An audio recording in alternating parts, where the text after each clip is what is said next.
Bismillahirrahmanirrahim. Assalamualaikum warahmatullahi wabarakatuh. Alhamdulillahirabbil alamin. Wassalatu wassalamu ala asrofil anbiya'i wal mursalin wa ala alihi washabihi ajmain amma ba'du.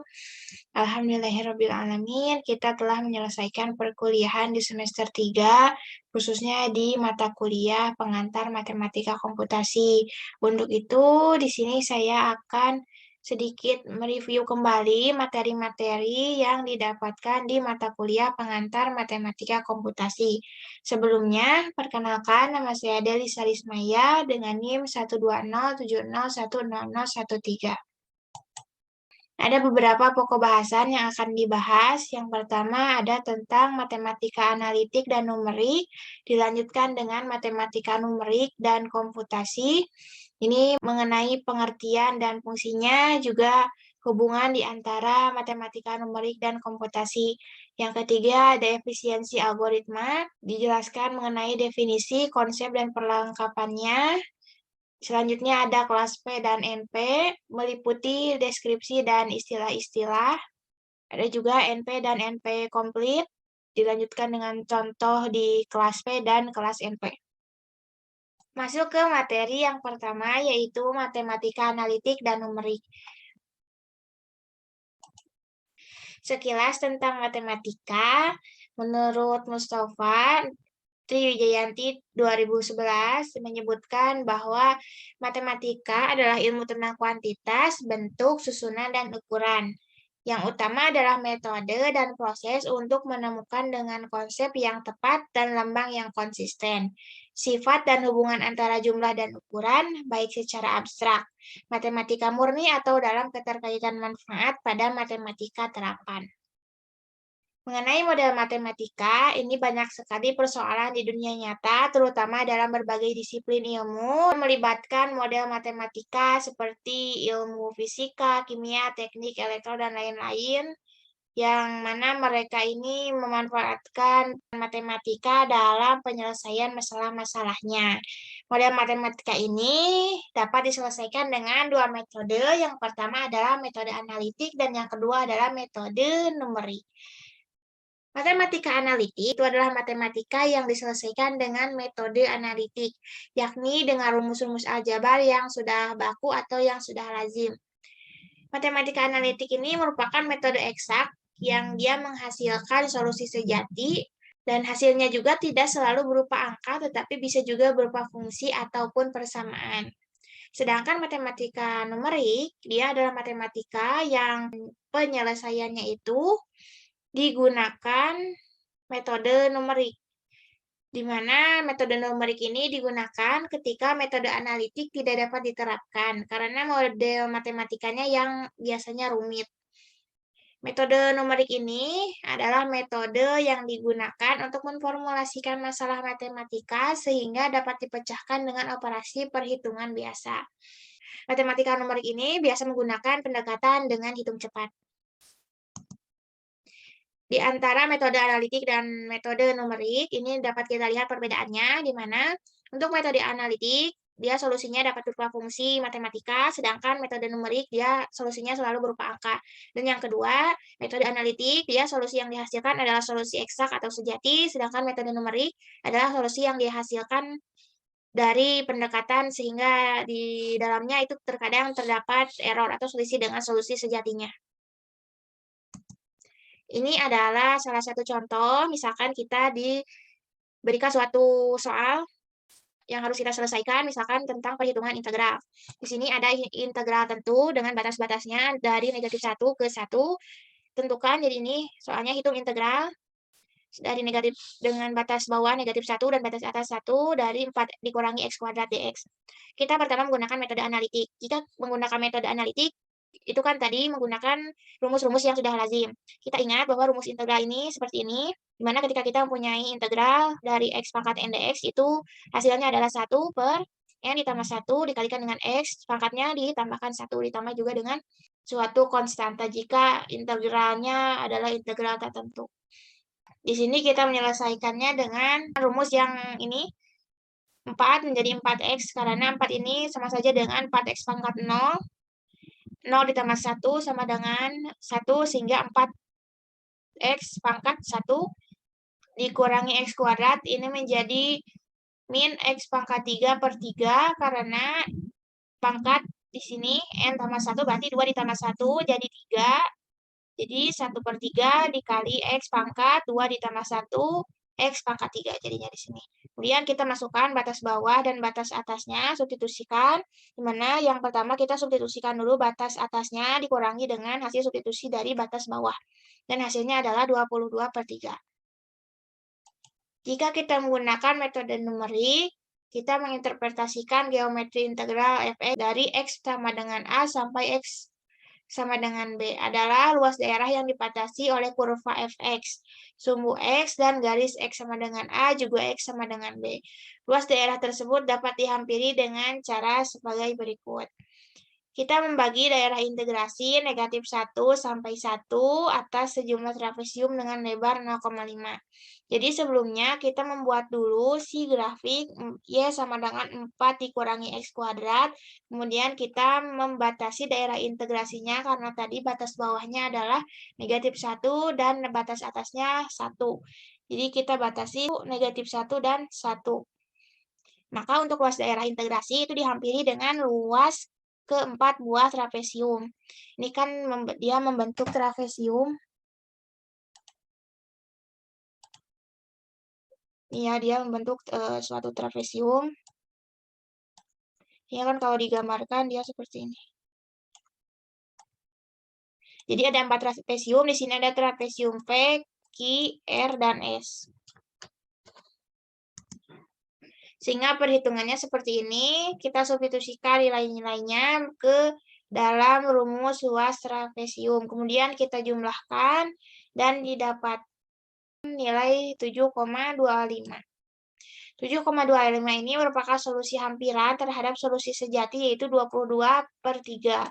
22/3 kalau dimasukkan ke kalkulator itu nilainya kurang lebih 7,33, sehingga karena ini metode numerik memiliki galat atau error dengan solusi sejatinya, di mana galatnya adalah 7,25, ini dari hasil hampirannya dikurangi dengan hasil sejatinya, yaitu 7,33, didapatkan galatnya 0,08333.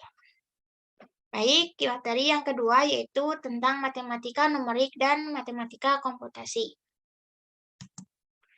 Matematika komputasi merupakan cabang ilmu matematika yang mana dia menyelesaikan masalah matematika secara komputasi, artinya menggunakan atau memanfaatkan komputer sebagai alat bantu hitungnya. Matematika numerik dengan matematika komputasi ini sangat berkaitan. Komputasi dalam metode numerik ini sangat bermanfaat, di mana komputer itu mempercepat proses penghitungan tanpa membuat kesalahan. Dengan komputer, kita dapat mencoba berbagai kemungkinan solusi yang terjadi akibat perubahan beberapa parameter dengan mudah. Ada tahap-tahap penyelesaian masalah dengan metode numerik komputasi. Yang pertama itu dilakukan dulu pemodelan, di mana persoalan dunia nyata itu dikonvert ke dalam bentuk model matematika atau ke dalam bentuk persamaan. Kemudian kita melakukan penyederhanaan model, karena jika model awalnya berbentuk terlalu kompleks atau terlalu banyak variabel atau terlalu banyak parameter yang digunakan, kita menyederhanakan model tersebut. Karena harus diingat, semakin kompleks model matematikanya, maka semakin kompleks juga penyelesaiannya. Yang ketiga adalah langkah formulasi numerik, di mana kita menentukan metode numerik yang akan digunakan bersama dengan analisis galat awalnya. Dilanjutkan menyusun algoritma dari metode numerik yang dipilih, kita melakukan pemrograman, yaitu menerjemahkan algoritma ke dalam program komputer. Yang keenam, ada operasional, yaitu program komputer kita jalankan dengan data uji coba sebelum data sesungguhnya. Yang terakhir, kita melakukan evaluasi, yakni hasil data sesungguhnya yang sudah dioperasikan diinterpretasi. Hal ini meliputi analisis hasil run dan membandingkannya dengan prinsip dasar serta hasil-hasil empirik untuk menaksir kualitas solusi numerik dan keputusan untuk menjalankan kembali program agar memperoleh hasil yang lebih baik. Ini ada beberapa contoh persoalan dengan metode numerik, di antaranya ada persamaan nonlinear, persamaan linier, itu ada eliminasi Gauss, Gauss-Jordan dan Gauss-Seidel, ada diferensial numerik, integrasi numerik, interpolasi, regresi, dan persamaan diferensial. Baik, selanjutnya yaitu mengenai efisiensi algoritma. Efisiensi algoritma di sini yang pertama, algoritma yang baik adalah algoritma yang makus. Kemakusan atau efisiensi algoritma itu diukur dari berapa jumlah waktu dan ruang atau space memori yang dibutuhkan untuk menjalankan algoritma tersebut. Efisiensi algoritma sama dengan kemakusan algoritma, yakni algoritma yang mampu meminimumkan kebutuhan waktu dan ruang. Analisis efisiensi algoritma itu bisa juga disebut sebagai kompleksitas algoritma. Kebutuhan waktu dan ruang. Ini tergantung pada ukuran masukan input yang berupa data yang akan diproses. Biasanya disimbolkan dengan huruf N kecil. Contohnya masalah pengurutan sorting 100 buah elemen, maka nilai N-nya itu 100. Karena data yang diolahnya itu ada 100 buah. Di sini ada model abstrak. Model abstrak pengukuran waktu atau ruang harus independen dari pertimbangan mesin dan compiler apapun. Besaran yang dipakai untuk menerangkan model abstrak dan pengukuran waktu atau ruang ini disebut dengan kompleksitas algoritma. Ada dua macam kompleksitas algoritma. Yang pertama kompleksitas waktu dan yang kedua adalah kompleksitas ruang. Kompleksitas waktu atau biasa disimbolkan dengan TN ini diukur dari jumlah tahapan komputasi yang dibutuhkan untuk menjalankan algoritma sebagai fungsi dari ukuran masukan N. Kompleksitas ruang atau biasa disimbolkan dengan SN itu diukur dari memori yang digunakan oleh struktur data yang terdapat di dalam algoritma sebagai fungsi dari ukuran masukan N. Jadi kata kuncinya, kalau kompleksitas waktu dia mengukur jumlah tahapan komputasi yang dibutuhkan, sedangkan kompleksitas ruang dia mengukur memori yang digunakan oleh struktur data yang digunakan di dalam algoritma. Dengan begitu, kita dapat menyusun peta konsep atau mind map tentang kompleksitas algoritma ini. Dengan menggunakan besaran kompleksitas waktu atau ruang algoritma, kita dapat menentukan laju peningkatan waktu atau ruang yang diperlukan algoritma dengan meningkatnya ukuran masukan N atau jumlah data yang diproses oleh algoritma. Di sini efisiensi algoritma dia sama dengan kompleksitas algoritma, di mana kompleksitas algoritma merupakan besaran yang dipakai untuk menerangkan model abstrak pengukuran waktu atau ruang. Kompleksitas algoritma dibagi dua, ada kompleksitas waktu dan kompleksitas ruang. Waktu berhubungan dengan jumlah tahapan dan ruang berhubungan dengan jumlah memori. Selanjutnya di sini ada notasi asimptotik untuk analisis efisiensi waktu. Dalam menjalankan algoritma, kita tentunya memerlukan strategi-strategi tertentu, di mana untuk mengukur mana sih strategi yang baik dan efisien yang kita perlukan. Kita memerlukan suatu alat ukur, dia dinamakan dengan asymptotic notation atau notasi asimptotik. Asimptotik ini dapat disebut juga sebagai fungsi lain yang berguna sebagai pembatas suatu algoritma. Ada 3 notasi alat ukur asimptotik, yaitu ada Big O atau biasa dilambangkan dengan O besar. Yang kedua ada Big Omega, lambangnya seperti ini. Dan ada Big Theta. Di sini juga ada istilah tingkat pertumbuhan algoritma. Apa itu tingkat pertumbuhan algoritma? Ini digunakan untuk mengetahui efisiensi waktu suatu algoritma dalam hal berapa banyak langkah yang akan diambil dibandingkan dengan ukuran input. Diukur dengan notasi asimptotik, jadi dia diukur dengan notasi asimptotik yang juga memungkinkan untuk membandingkan seberapa cepat runtime akan meningkat seiring dengan bertambahnya ukuran input. Artinya, runtime ini bergantung pada ukuran input dan tingkat pertumbuhan dia menjelaskan bagaimana runtime akan meningkat seiring dengan bertambahnya ukuran input. Ini adalah contoh grafik atau kurva pertumbuhan algoritma berdasarkan fungsi-fungsinya. Di sini ada fungsi konstan, ada logaritma, ada linear, ada n log n, ada kuadratik, ada eksponensial, dan juga ada faktorial. Pertumbuhan dia semakin naik ketika inputnya bertambah. Dilihat di sini ya, dari input X-nya bertambah, maka dia akan semakin atas. Yaitu sederhananya tingkat pertumbuhan itu dia menjelaskan ketika X input ditambah, efek bertambahnya atau tumbuhnya seberapa. Seperti itu. Terus bisa dilihat juga di sini, semakin fungsinya pangkatnya besar, itu dia kondisi kurvanya semakin menaik. Deskripsi notasi asimptotik. Ini kita akan menjelaskan mengenai notasi-notasi asimptotik yang 3 tadi. Yaitu tentang Big O, Big Omega, dan Big Theta. Yang pertama kita mengenal dulu apa itu Tn dan Gn. Tn dan Gn ini merupakan fungsi non-negatif yang didefinisikan oleh bilangan natural atau bilangan asli. Tn ini dia adalah running time dari algoritma atau waktu yang dibutuhkan oleh algoritma dalam menyelesaikan pekerjaannya. Dia biasanya ditunjukkan dengan hitungan operasi dasar Cn.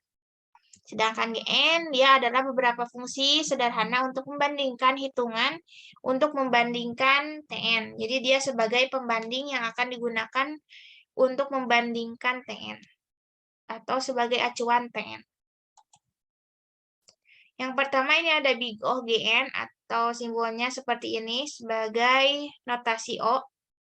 Definisinya itu misalkan sebuah fungsi Tn dia dikatakan sebagai anggota dari Big OGN jika dinotasikannya dengan seperti ini.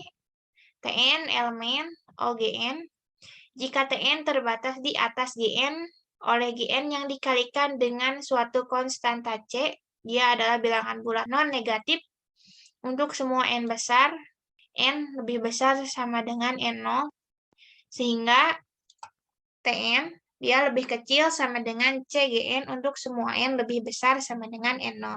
N0 ini juga sama seperti C adalah bilangan bulat non-negatif. Sederhananya, Gn ini dikalikan dengan C tidak akan dilewati oleh Tn. Dan ini adalah ilustrasinya.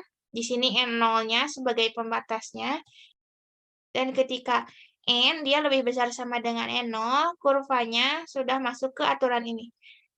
Tn-nya kalau di sini F harusnya T.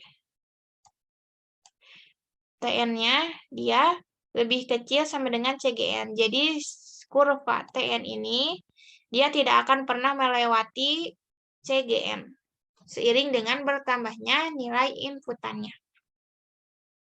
Selanjutnya yaitu tentang Big Omega Gn atau disimbolkan seperti ini sebagai Omega notation. Definisinya, sebuah fungsi Tn dia dikatakan sebagai anggota dari Omega Gn atau dinotasikan dengan Tn elemen Omega Gn. Jika Tn ini terbatas di bawah oleh kelipatan konstan C dikalikan dengan Gn untuk semua n besar atau n lebih besar sama dengan n0, dengan C dan n0 ini adalah bilangan bulat non-negatif. Sehingga Tn lebih besar sama dengan CGN untuk semua N lebih besar sama dengan N0. Ini adalah kebalikan dari Big O, di mana Tn-nya itu berada di atas kurva CGN. Tn. Jadi ketika kita punya N0, sama seperti tadi, dia pembatasnya setelah N-nya lebih besar sama dengan N0, dia mulai kurvanya bentuknya seperti ini. Tn dia tidak akan pernah dilewati oleh CGN. Jadi posisi kurva CGN dia selalu berada di bawah Tn. Selanjutnya mengenai Big Theta Gn atau simbolnya seperti ini. Sebagai theta notation. Definisinya, sebuah fungsi Tn dia dikatakan sebagai anggota dari Big Theta Gn, dinotasikan sama ya, cuman ininya theta Gn. Jika Tn ini terbatas di atas dan di bawah, ini kata kuncinya di atas dan di bawah, oleh kelipatan konstan Gn untuk semua n besar. Dengan kata lain, ada C dan N0 merupakan bilangan bulat non negatif sedemikian sehingga Tn ini dibatasi oleh 2 nilai C Gn. Jadi Tn lebih besar sama dengan C2 Gn, tapi kurang dari sama dengan C1 Gn untuk semua n besar, yaitu n-nya lebih besar sama dengan N0. Sama setelah N0 lebih besar, jadi setelah N-nya itu lebih besar sama dengan N0, posisi kurvanya seperti ini. Jadi si Tn, dia diapit oleh dua kurva, yang pertama C1GN dan yang kedua C2GN. 1 dan 2 ini sama saja ya. Ini mau 1 atau 2. Seperti itu. Ini untuk kurvanya Tn sama dengan big theta Gn.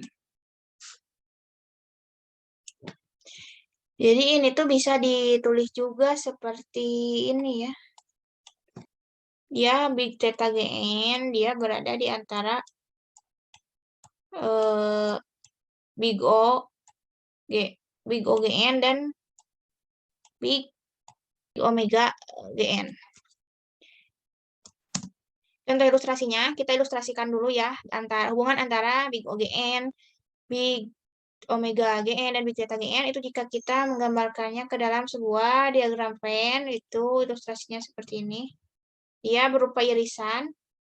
Jadi ini big OGN, ini big theta Gn, dan ini big omega Gn. Ini ya, yang pertama untuk contoh big O Gn.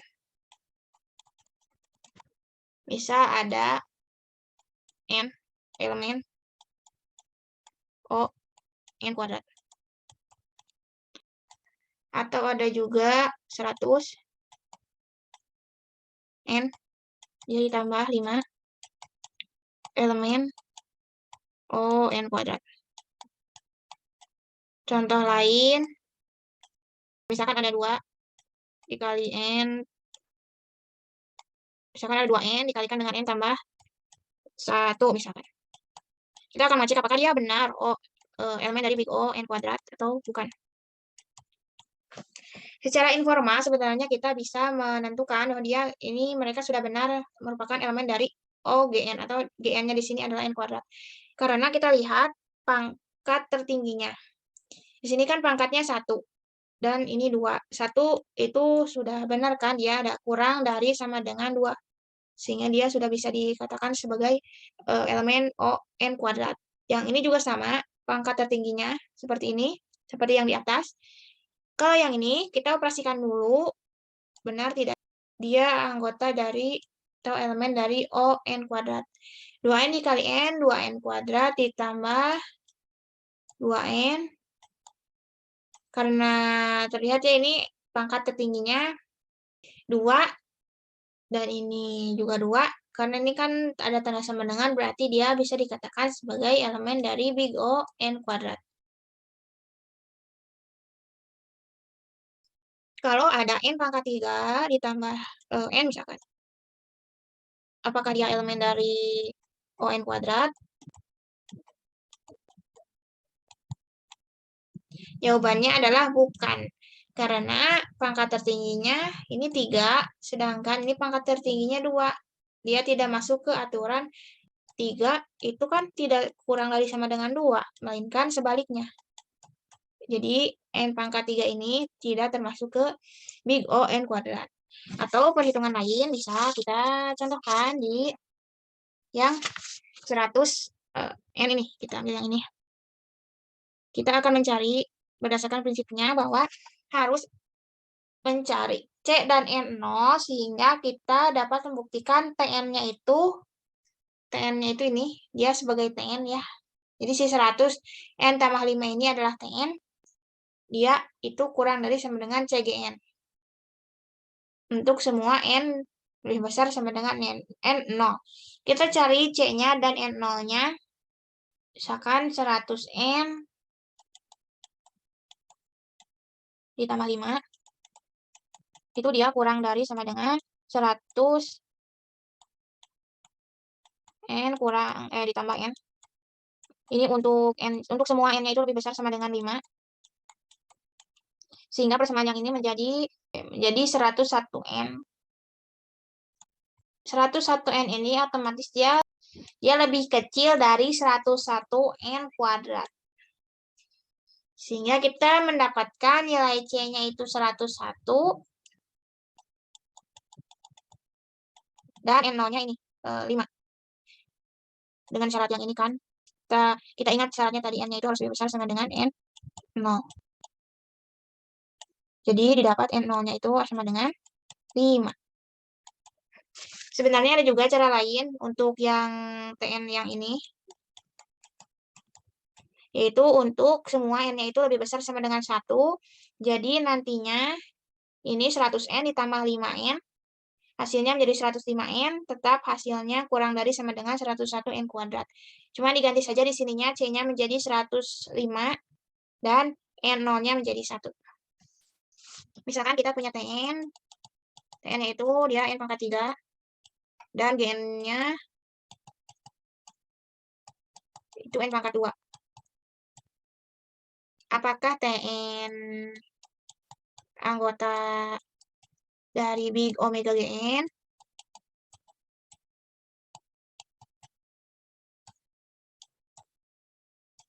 Jawabannya adalah ya.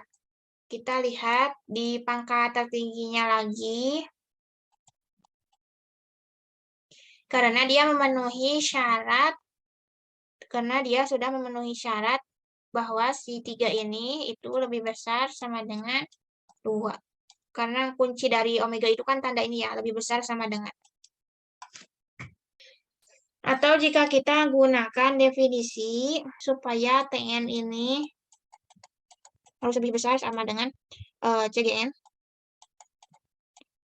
Nah, untuk N-nya lebih besar sama dengan 0, kita bisa menuliskan bahwa N pangkat 3 itu ya sudah dipastikan lebih besar atau sama dengan N kuadrat. Sehingga didapatkan C-nya sama dengan 1 dan N0-nya sama dengan 0. Itu. Selanjutnya untuk contoh Big Theta GN. Big Theta GN ini contohnya ada, misalkan kita punya TN-nya itu adalah setengah N, dia dikalikan dengan N dikurangi 1. Apakah elemen dari Big Theta? Misalkan ini Big Theta, nilai GN-nya adalah N kuadrat. Kita tinggal mencari batas bawah dan batas atasnya untuk semua N lebih dari sama dengan 0. Untuk mengecek apakah TN ini yang setengah N dikali N-1 merupakan elemen dari Big Theta N kuadrat, itu kita mencari batas atas dan batas bawahnya, dan ternyata ketika dicari untuk semua N lebih besar sama dengan 0, kita dapatkan batas bawahnya atau C1-nya itu setengah. Dan untuk batas bawah, kita memasukkan N-nya itu lebih besar sama dengan 2, dan mendapatkan C2 atau batas atasnya adalah 1/4, dengan N0-nya adalah 2. Semoga bisa dipahami penjelasannya. Yang penting intinya, ingat konsepnya, kalau Big O GN, dia tandanya kurang dari sama dengan. Kalau Big Omega GN, dia tandanya lebih dari sama dengan.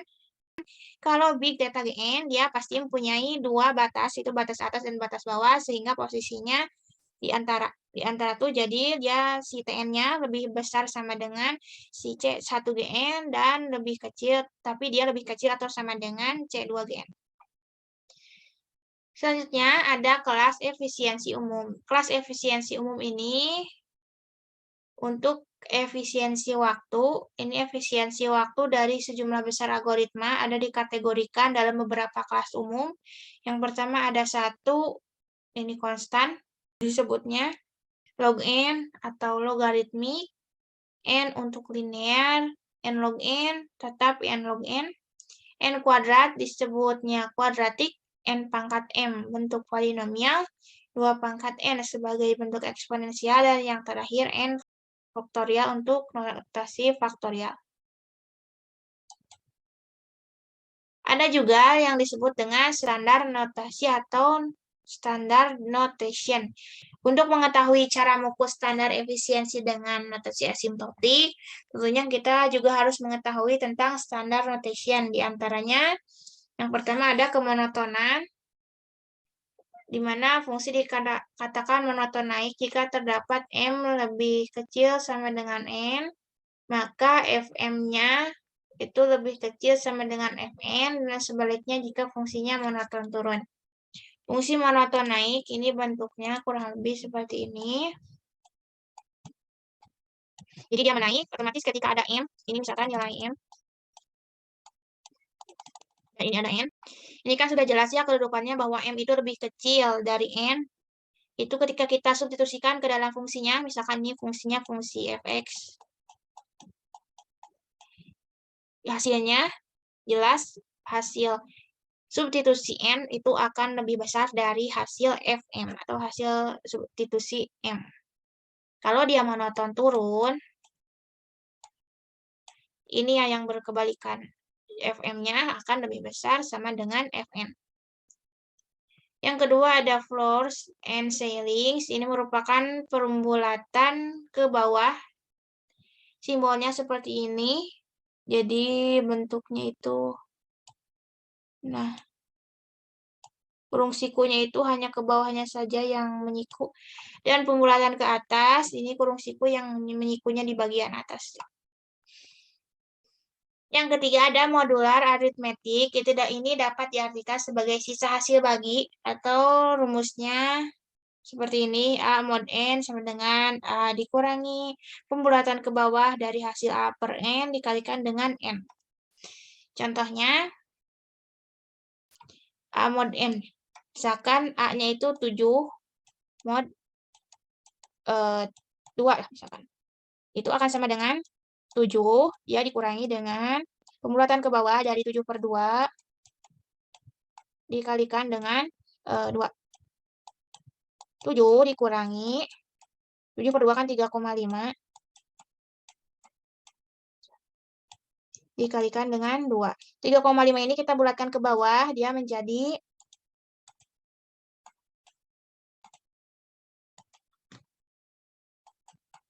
7 dikurangi 3 dikali 2 sama dengan 7 dikurangi 6, hasilnya 1. Jadi hasil dari 7 mod 2 adalah 1. Yang selanjutnya ada polinomial atau bentuk persamaan berderajat. Yang kelima ada eksponensial. Yang keenam ada logaritma. Dan yang ketujuh ada fungsi iterasi atau fungsi yang memanggil dirinya sendiri. Masuk ke materi kelas P dan NP. Sebagai pendahuluan, ini akan dijelaskan dulu mengenai algoritma berdasarkan kebutuhan waktu penyelesaiannya. Jadi, algoritma berdasarkan kebutuhan waktu penyelesaiannya ada polynomial time algorithm, ada juga non-polynomial time algorithm, di mana yang polynomial time itu adalah algoritma yang kompleksitas waktunya itu dibatasi oleh fungsi polinom terhadap ukuran masukannya. Sedangkan yang non-polynomial itu sebaliknya, di mana kompleksitas waktunya itu dibatasi oleh fungsi non-polinom terhadap ukuran masukannya. Contohnya adalah faktorial dan eksponensial. Jenis persoalan itu jika dikaitkan dengan mesin Turing ada 2. Yang pertama ada solvable problem dan yang kedua adalah ada unsolvable problem. Solvable problem itu adalah permasalahan di mana terdapat mesin Turing yang dapat menyelesaikannya. Itu dia terbagi menjadi 2 kategori, ada tractable dan intractable problem. Untuk unsolvable problem itu kebalikannya, di mana tidak terdapat mesin Turing yang dapat menyelesaikannya. Contohnya ada halting problem. Tractable dan intractable problem. Apa itu tractable problem? Dia adalah masalah yang dapat diselesaikan dengan waktu yang wajar atau waktu yang reasonable. Sedangkan yang intractable problem itu sebaliknya, dia tidak dapat diselesaikan dengan waktu yang wajar dengan bertambahnya ukuran persoalan. Ini ada keterangan, waktu yang wajar adalah yang standar waktunya polynomial time. Contoh polynomial time itu ada big O1, big O n kuadrat, big O n pangkat 3, dan O log n. Karena dia tidak termasuk ke dalam bentuk eksponensial ataupun faktorial. Kalau dia eksponensial atau faktorial, dia masuknya ke non-polynomial time. Kemudian di sini ada algoritma deterministik dan algoritma non-deterministik. Algoritma deterministik, dia adalah algoritma yang dapat ditentukan dengan pasti apa saja yang akan dikerjakan selanjutnya oleh algoritma tersebut. Ia bekerja sesuai dengan cara program dieksekusi oleh komputer, dan kebanyakan semua algoritma yang sudah dipelajari itu adalah algoritma deterministik. Contohnya adalah sequential search. Sedangkan untuk algoritma deterministik, dia kebalikannya, di mana algoritma ini mengandung operasi yang berhadapan dengan beberapa opsi pilihan, dan algoritma memiliki kemampuan untuk menerka opsi pilihan yang tepat. Ia dijalankan oleh mesin non-deterministik atau oleh komputer hipotetik, di mana konsep mesin non-deterministik ini memberikan sebuah gagasan untuk menyelesaikan persoalan yang tidak dapat diselesaikan dengan cepat oleh algoritma deterministik. Ini untuk algoritma non-deterministik, dia mempunyai tahapan dalam algoritmanya. Ada 2 tahap, di mana yang pertama ada tahap menerka atau memilih. Ini disebut non-deterministik. Tahap ini itu berisi tahapan untuk memilih atau menerka satu opsi dari beberapa opsi yang ada. Yang kedua ada tahap verifikasi, ini bagian deterministik, di mana tahap ini memeriksa apakah opsi yang ditawarkan menyatakan solusi. Nah, nanti outputnya atau luaran dari tahap ini adalah sukses jika solusinya ditemukan atau sinyal gagal jika dia bukan solusi. Jadi kata kuncinya, kalau algoritma non-deterministik, dia ada tahapan untuk menerka, sedangkan algoritma deterministik, dia tidak ada tahapan menerka atau memilih. Lanjut, P-problem. P-problem atau masalah P ini merupakan himpunan masalah yang dapat diselesaikan dalam waktu polinomial dengan algoritma deterministik. Masalahnya yang termasuk ke dalam masalah P jika dia mudah untuk menentukan solusi untuk masalah tersebut karena sudah terlihat dari algoritmanya dia menggunakan algoritma deterministik. Kemudian P problem ini dia dapat diselesaikan dan diverifikasi dalam waktu polinomial. Masalah P adalah bagian dari NP. Tidak diketahui apakah P itu sama dengan NP, namun banyak masalah yang diketahui NP dengan properti jika mereka milik P. Semua masalah P ini bersifat deterministik karena algoritmanya algoritma deterministik dan kaitannya dengan kompleksitas waktu ini. Jadi ada Tn. Bila Tn ini adalah polinom berderajat kurang dari M, maka Tn-nya berorde N pangkat M. Contoh dari P-problem ini adalah sortir pilihan, pencarian linear, dan sebagainya. Lanjut ke NP-problem. NP-problem atau non-deterministic polynomial time algorithm ini adalah himpunan persoalan keputusan yang dapat diselesaikan oleh algoritma non-deterministik dalam waktu polinom. Kalau tadi P, dia algoritmanya deterministik, sedangkan NP dia non-deterministik. Solusi untuk masalah NP itu tidak dapat diperoleh dalam waktu polinomial, tetapi jika solusinya diberikan, itu dapat diverifikasi dalam waktu polinomial. Kebanyakan persoalan keputusan adalah NP, contohnya adalah TSDP atau Traveling Salesperson Optimization Problem. Kemudian integer, knapsack, decision problem, dan ada graph coloring decision problems. Ada apa antara P dan NP problem? Karena algoritma deterministik adalah kasus khusus dari algoritma non-deterministik, maka kita menyimpulkan bahwa P adalah subset dari NP dengan alasan tahap menerka itu tidak terdapat di dalam persoalan P. P subset dari NP ini itu dia mengindikasikan dua hal. Yang pertama ada P sama dengan NP dan P tidak sama dengan NP. Tidak seorang pun pernah membuktikan bahwa P sama dengan NP atau P tidak sama dengan NP. Pertanyaan tentang apakah P sama dengan NP ini merupakan pertanyaan yang penting mengingat kebanyakan persoalan keputusan adalah NP. Karena itu, jika P sama dengan NP, maka banyak sekali persoalan keputusan yang dapat dipecahkan secara khusus dengan algoritma yang kebutuhan waktunya polinom. Namun, ini pada kenyataannya banyak ahli yang telah gagal menemukan algoritma waktu polinom untuk persoalan NP. Sehingga ini belum ada yang bisa menentukan apakah P ini sama dengan NP atau P tidak sama dengan NP. Selanjutnya ini ada NP complete. Apa sih hubungannya dengan NP? NP complete atau NP complete problems secara definisi. Jadi sebuah persoalan X itu dikatakan NPC atau NP complete jika X adalah bagian dari kelas NP. Kemudian setiap persoalan di dalam NP dapat direduksi dalam waktu polinom menjadi X. Cara termudah untuk membuktikan sebuah persoalan X adalah NPC adalah dengan menemukan sebuah metode sederhana algoritma dalam waktu polinom untuk mentransformasikan persoalan yang sudah dikenal NPC menjadi persoalan X tersebut. Dengan kata lain, untuk menunjukkan bahwa X adalah NPC, caranya adalah tunjukkan bahwa X adalah anggota NP, kemudian pilih intens Y dari sembarang persoalan NPC, kemudian tunjukkan sebuah algoritma dalam waktu polinom untuk mentransformasikan atau untuk mereduksi Y menjadi intens persoalan X. Ini ilustrasinya. Sebagai informasi, nama NP complete ini berasal dari non-deterministic polinomial, NP-nya complete, solve one, solve them all. Jadi kita mengambil satu persoalan, kemudian direduksi menjadi bentuk ini, bentuk X.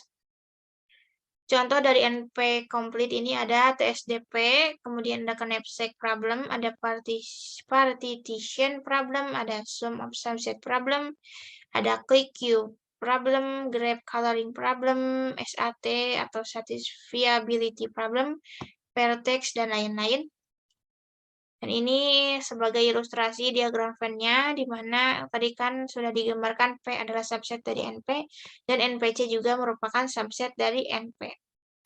Ini ada keterangan jika setiap NP complete dapat diselesaikan dalam waktu polinomial, maka semua masalah NP itu dapat diselesaikan dalam masalah polinomial.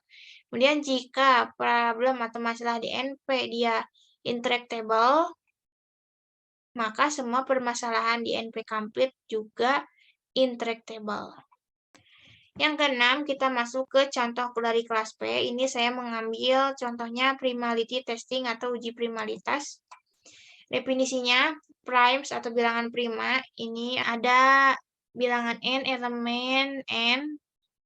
Ya, n ini tidak memiliki pembagi kecuali satu dan dirinya sendiri.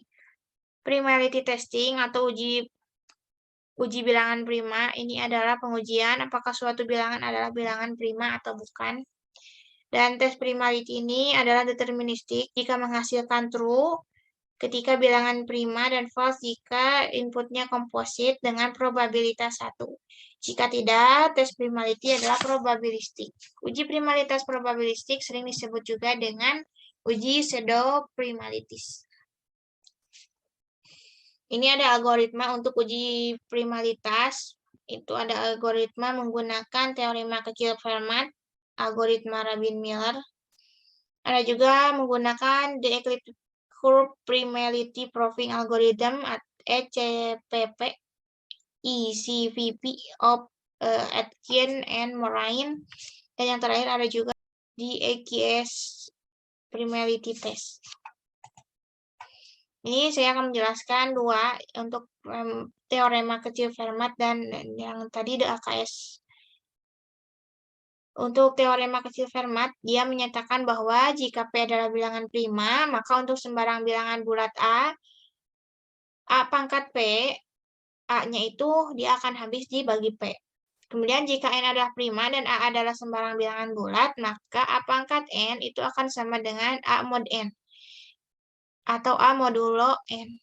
Jika AN tidak sama dengan A mod N, maka N ini adalah suatu komposit.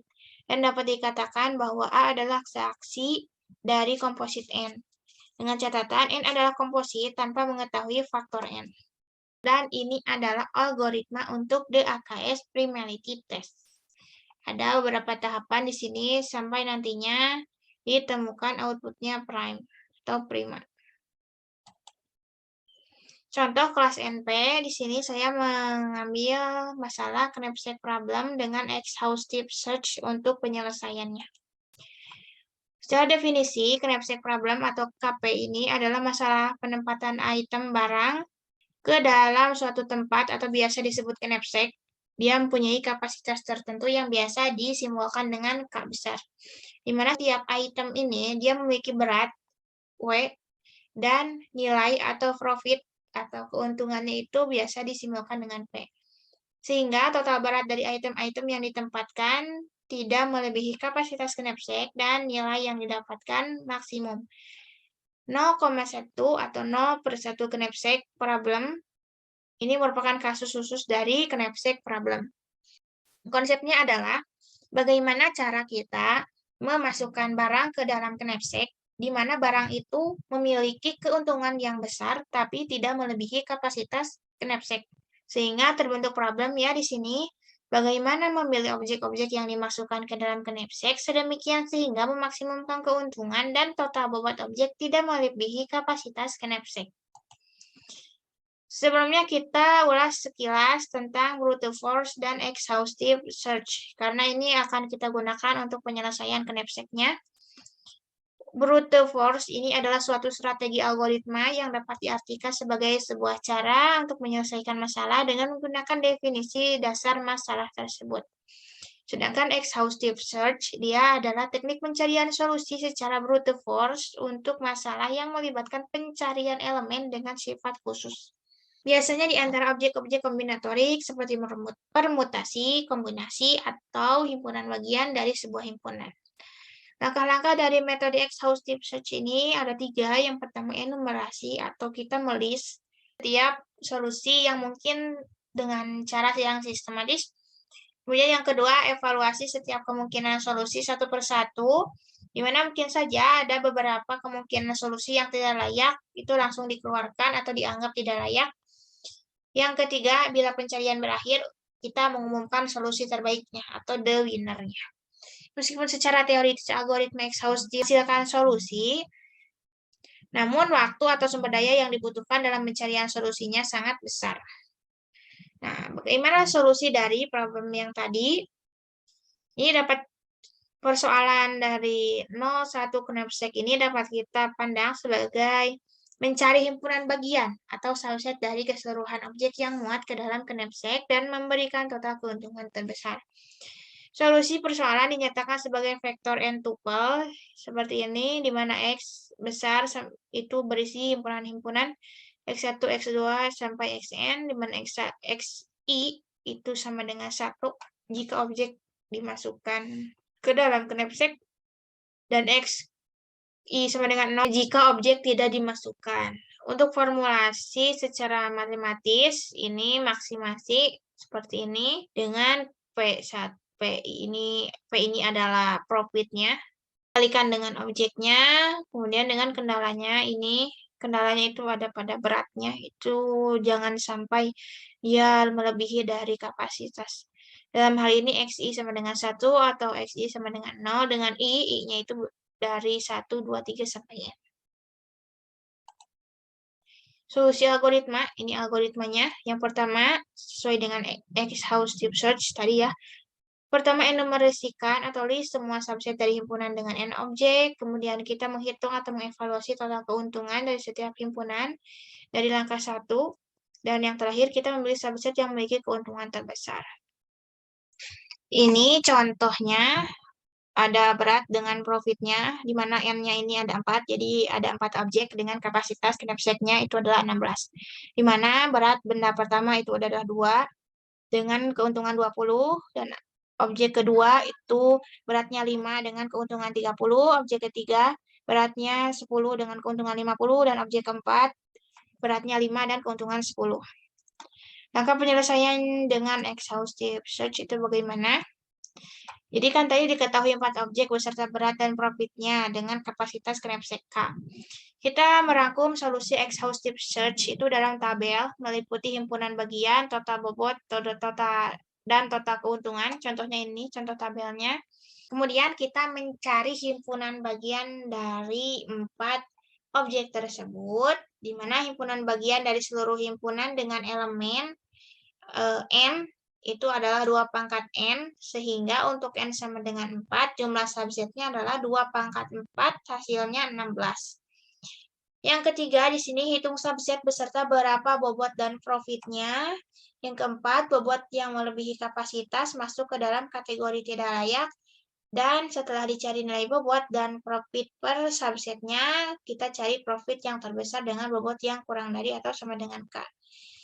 Waktu untuk menghitung total bobot objek yang dipilih itu sama dengan O(N), sehingga kompleksitas algoritma exhaustive search-nya itu adalah big O(N) 2 pangkat N. Ini adalah bentuk eksponensial, sehingga termasuk kategori N-type problem. Kita akan coba masukkan himpunan-himpunan bagiannya, kemudian total bobot dan total profitnya.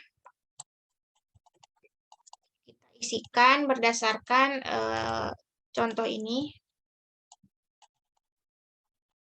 Himpunan bagian pertama adalah himpunan kosong. Total bobotnya pasti 0, total profitnya 0. Kemudian yang kedua itu ada objek pertama. Objek pertama dia punya bobot 2 dan profitnya 20. Lanjut ke objek kedua. Dia punya bobot 5 dan punya total profitnya 30. Lanjut ke objek ketiga. Objek ketiga punya bobot 10 dan profitnya 50. Bobot keempat, dia punya beratnya 5 dan profitnya 10. Ini saya sudah mencari semua himpunan bagiannya, kemudian kita cari total bobotnya. Contohnya di sini ada himpunan bagiannya, objek 1 dan 2, total bobotnya. Kita jumlahkan bobot objek pertama itu 2, dan objek kedua bobotnya 5. 2 tambah 5, maka bobotnya adalah 7. Kemudian total profit, tinggal tambahkan profit yang objek pertama 20 ditambah dengan profit objek kedua 30, jadi 20 ditambah 30 hasilnya 50. Sampai seterusnya kita cari sampai ke himpunan bagian yang terakhir.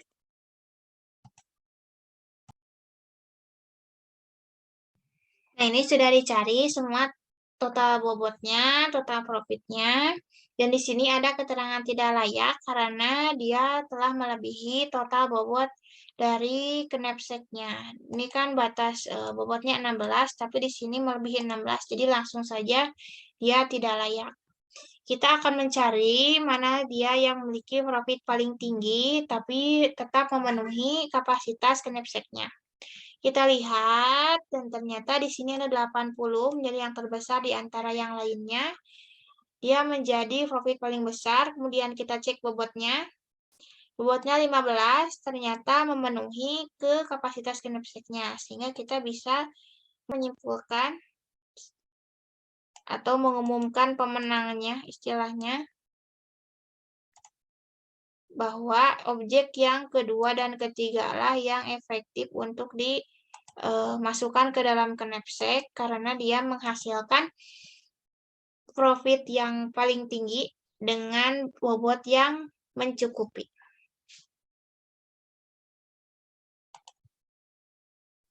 Seperti itu tentang knapsack problem dengan penyelesaiannya menggunakan exhaustive search.